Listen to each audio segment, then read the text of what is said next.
Welcome, people of Earth. My name is Comic Stack, aka Derek, and today we're going to review the Doctors. We're going to rank them, actually.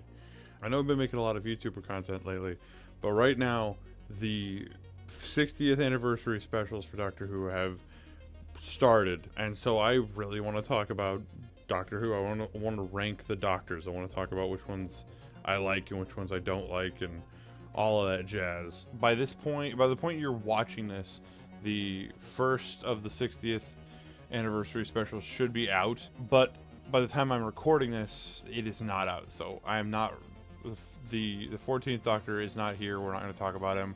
Also, while we're at it, I will not be ranking the War Doctor, the Fugitive Doctor, or the Valeyard. Mostly because, as far as I'm concerned, I have not seen enough of the three of them to be able to make an educated opinion of them. Now, for all of the other Doctors, I will be taking the show into account, and I will be taking the Big Finish audio into account. I know a lot of people don't consider that canon, but especially when it comes to the 8th Doctor, it's kind of important to take that into account. Also, personally, it's the main way I've encountered the 5th and the 6th Doctors specifically. I've encountered a lot of their stuff, but I've encountered more of their stuff through the audio series. So, taking that into account, let's get started with the first Doctor, William Hartnell. This is one for a lot of people that is fairly low on most people's lists. Not a favorite. He can be a little brash, he can be a little hard-headed. He can be kind of a dick, honestly. But he has these moments that I really love, especially sometimes later on in his era, especially towards the, or maybe towards the end of like Ian, that I really felt like his stuff was a little more serious. He was both the hero and the guy in the chair at the same time. Like, he was very much like, oh, I can solve all of this. I can help myself and help us all. And sometimes it's really fun. It's really relaxing to go back and watch the black and white era for some reason.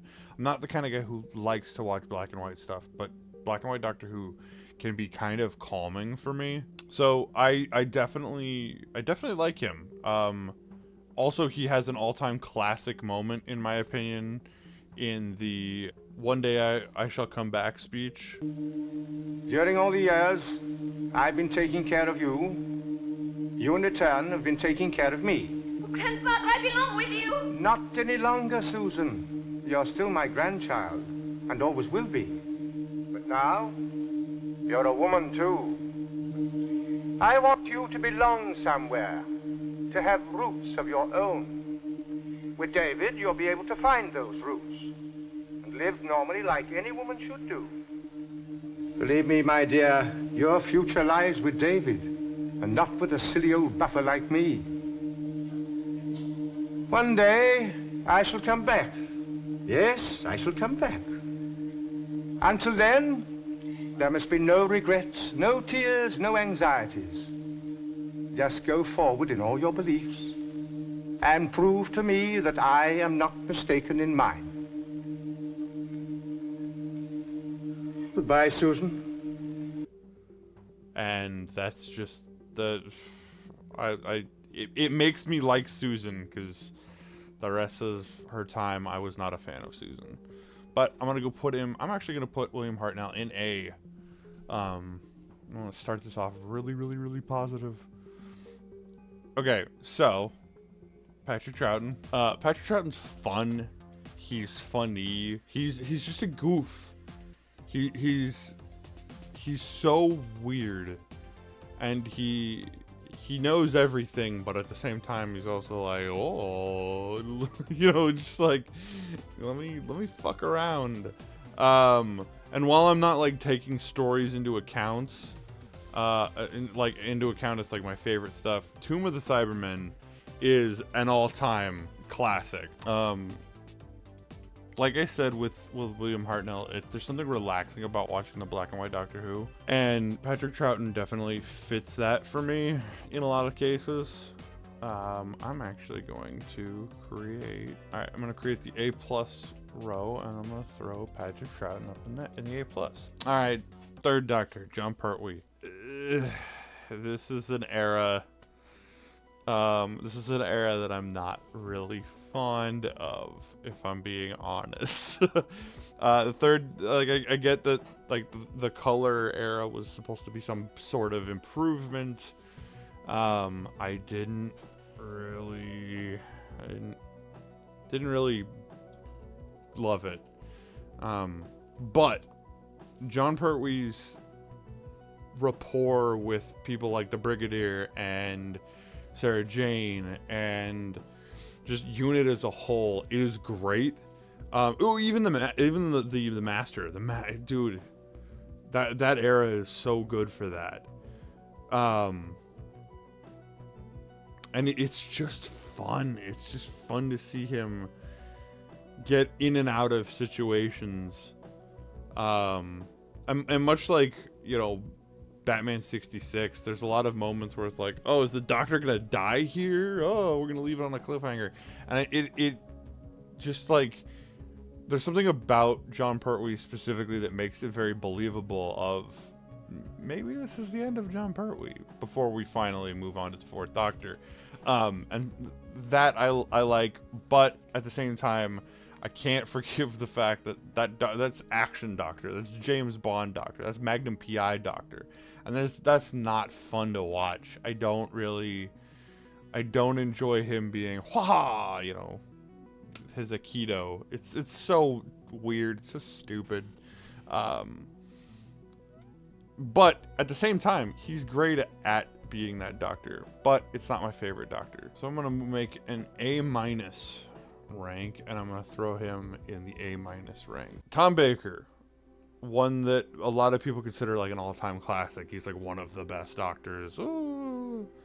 And it's really, really hard to disagree with that. Like, despite like what you may think about Tom Baker as a person, Tom Baker's Doctor is great. Homo sapiens. What an inventive, invincible species. It's only a few million years since they crawled up out of the mud and learned to walk. Puny, defenseless bipeds. They've survived flood, famine, and plague. They've survived cosmic wars and holocausts. Now, here they are, out among the stars, waiting to begin a new life, ready to outsit eternity. They're indomitable. Indomitable. He's this really warm, inviting character. He's very charismatic. You can't help but love him. He's so fucking good. I don't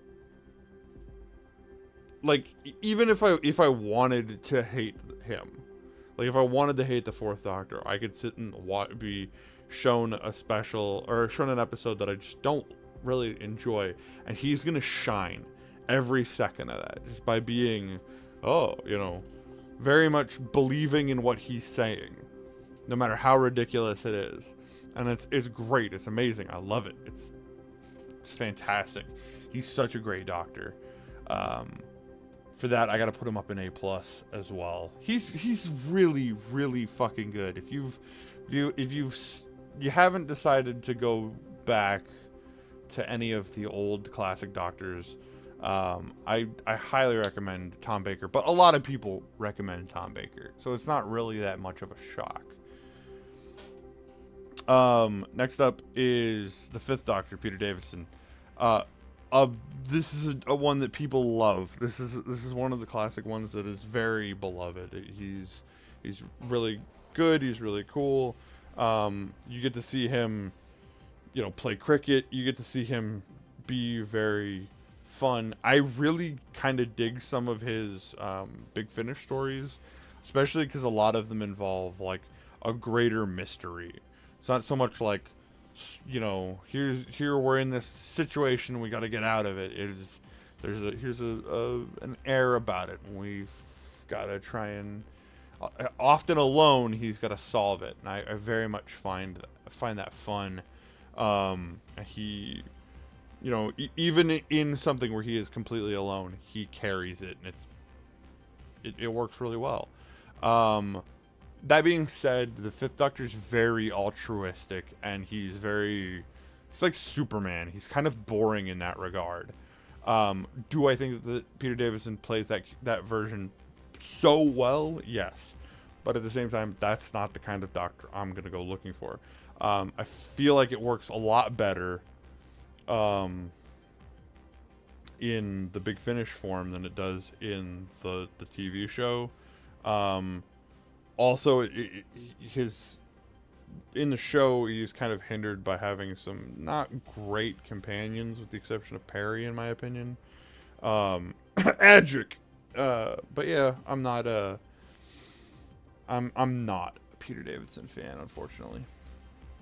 Colin Baker, quite possibly one of the two most hated Doctors, and for a lot of similar reasons. I'm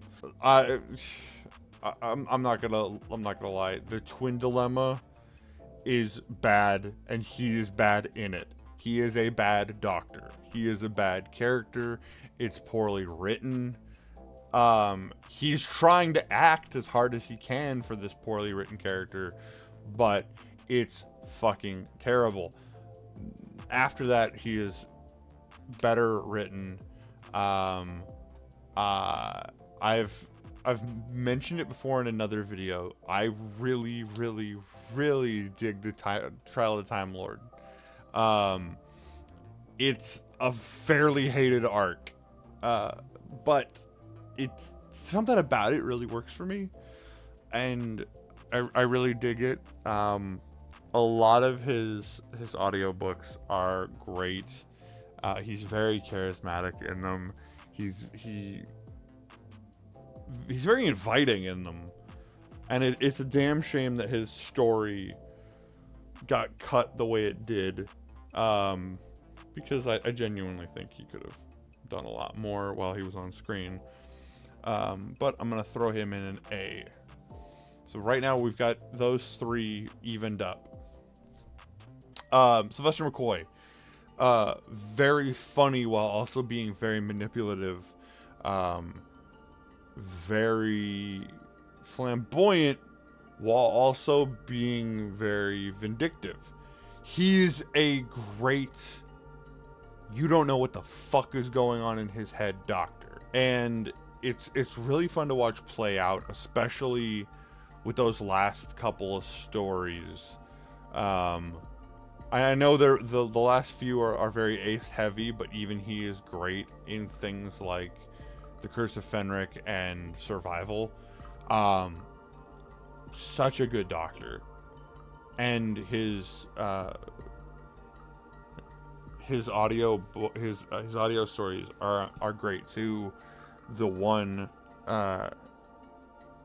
that takes place like at a nightclub where these two guys who think they're angels.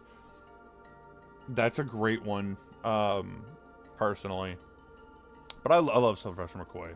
I'm gonna throw him up an A+. Okay, this one's a little tough.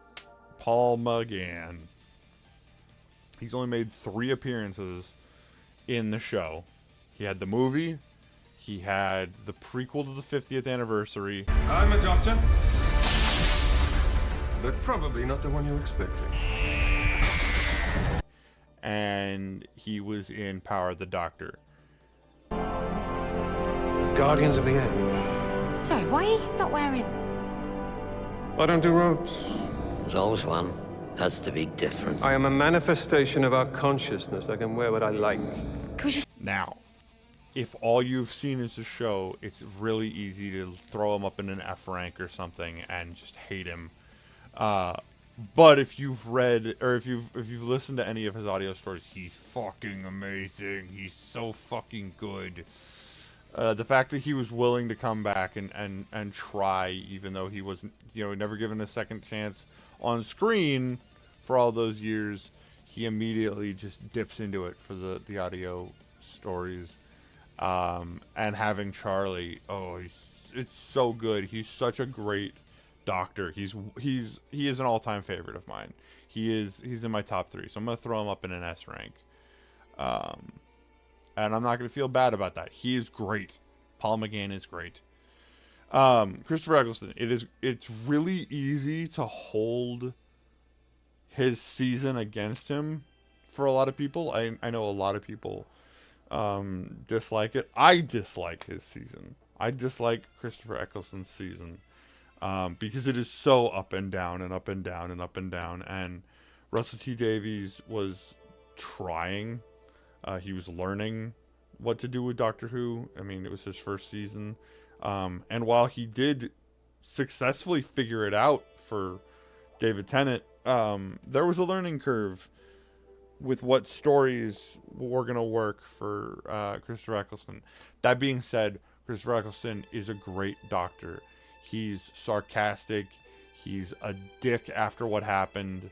And even the more we learn about the Time War, and then you go back and you look at how he is, it fits. It just fits. Like, everything that he is works. And I love it. He's so great in his job. For that, I'm gonna throw him in an A. David Tennant, the most popular doctor of all time. Does that make him the best? His finale is a great finale, but it's also inconsistent with the rest of the show. He's a dick, which isn't really a thing that he'd been up to that point. And I know that they go, hey, there's a bunch of shit that happened off screen, the whole Time Lord Victorious thing. It's like, But he's one of the best actors that they've ever hired. Okay, right then, I will. Because you had to go in there, didn't you? You had to go and get stuck, oh yes. Because that's who you are, Wilfred. You were always this. Waiting for me all this time. Oh, really? Just leave me. I'm an old man, Doctor. I've had my time. Well, exactly. Look at you. Not remotely important. But me? I could do so much more. So much more! But this is what I get. My reward. But it's not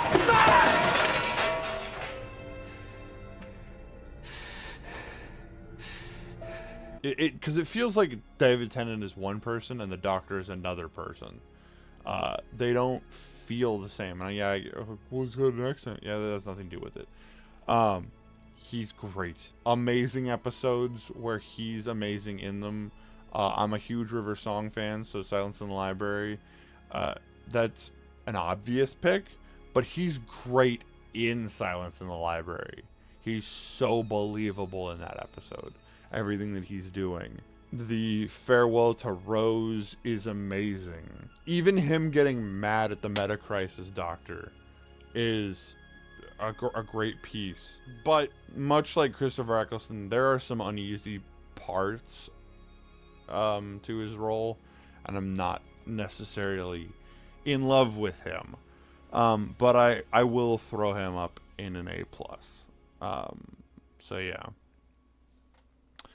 So Matt Smith, not gonna lie, this was where I really latched on to Doctor Who. I actually started with Christopher Eccleston, but it was Matt Smith that I really became a fan. It was not just background noise anymore. This was where it mattered. This was what fucking worked. And it worked the whole way through. His final season's a little, kind of like David Tennant's. It's a little messy. I know a lot of people hate his second season, season 6, because of all of the important bits that they threw in, especially with River Song. But none of that shit matters to me. I mean, he is River Song's boyfriend. He is River, like, everything that happens with River and the 11th Doctor is great. I love the chemistry with the Pawns. You can't hate the Pawns. You can't hate him with the Pawns. He's such a spaz. He is such a goofball. He is so fucking lovable. And he is absolutely he's my doctor. No matter what I think of Paul McGann and another doctor coming up, he will always be my doctor. Even if I think that there are better doctors, I will always hold a soft spot in my heart for Matt Smith. And it will be hard for me to not tell somebody that the 11th Doctor is my doctor. Because even if I do kind of like somebody a little bit more, he's the doctor that got me into it. I don't think that the quality of writing improved for his era. I think that the writing for the Doctor and the acting for the Doctor united so well into a package that was designed for me, and I think that that's what I got. So he's an S rank for me. Peter Capaldi. I didn't get him the first time around. I did not understand. In fact, he's the thing that turned me off from Doctor Who. I watched his first season. I watched his first season about halfway through, and then I stopped. I couldn't do it. I could not do it. I found him arrogant and a curmudgeon, and it wasn't fun. And what I didn't realize about myself at the time was that I had spent so much of my time at that point being involved in Doctor Who, especially around the time of the 50th anniversary, that when Peter Capaldi came around, I was burnt out. I had burnt myself out. Came back to it a little while ago, and I started over with Peter Capaldi's stuff. And I completely disagree. I still, in a lot of ways, see what I didn't like the first time around. His opening story is weak. His first season has a lot of misses. Kill the Moon. The episode where they're, London is overgrown with plants. That season is rough. His second season is rough. The season with Bill is infinitely rewatchable, in my opinion. I love that season so much. It's one of my favorite seasons of all time. But his first 2 seasons are damn near unwatchable. And I know that people like Heaven Sent, but it's not an episode for me. I find it incredibly tedious and incredibly boring. His finale is, the Clara finale for that season is awful. There's so much of his era that is bad, and he is fucking thriving throughout it. Finally, it's my go.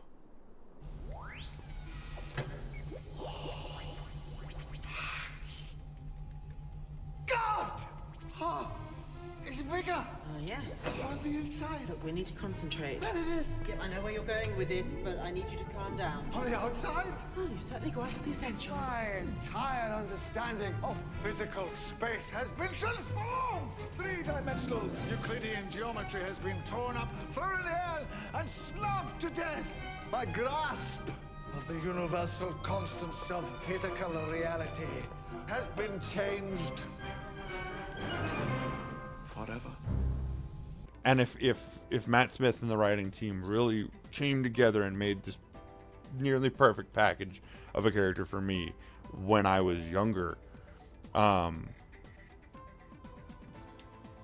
Peter Capaldi and the writing staff came together and made something that was perfect for me.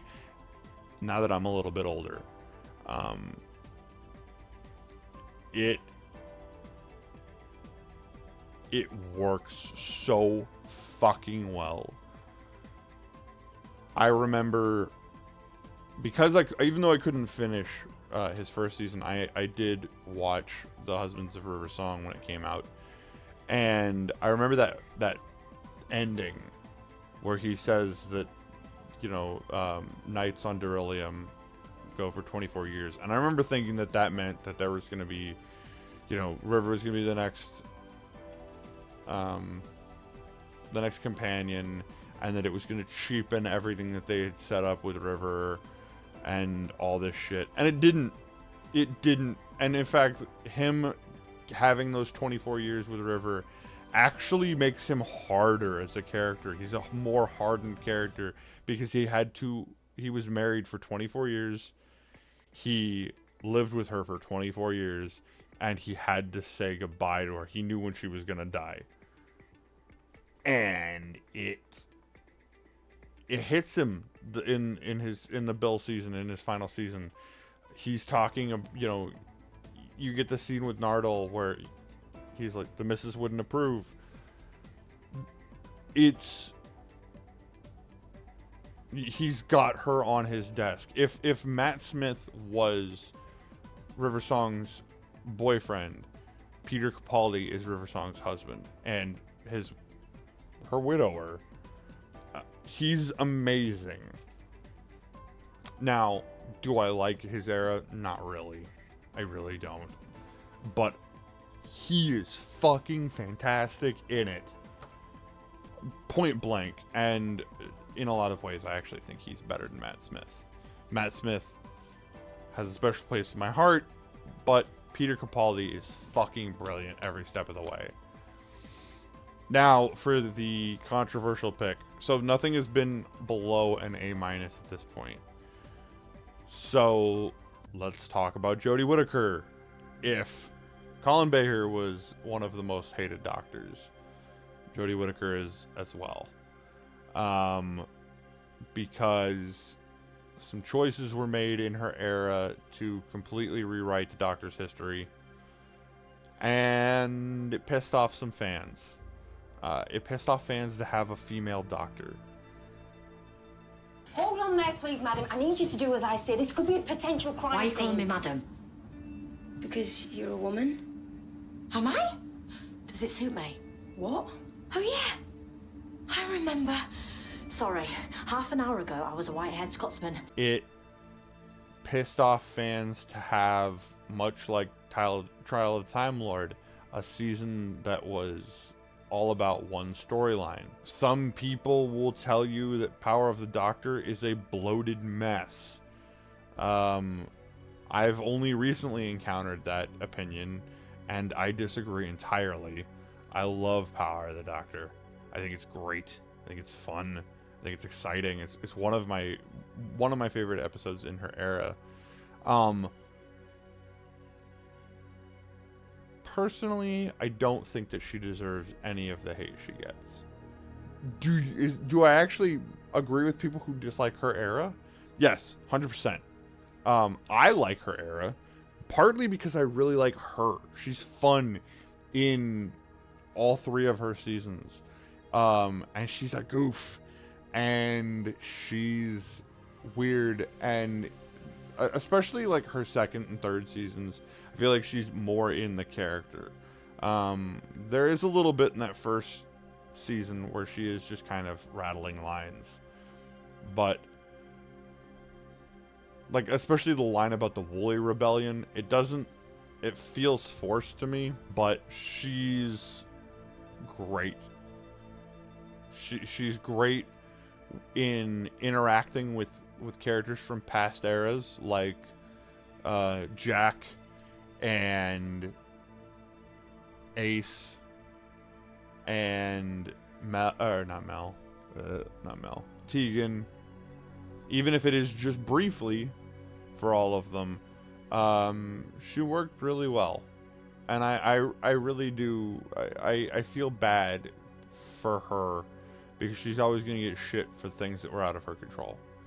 But I really dig her as a doctor, and for that I'm going to put her an A.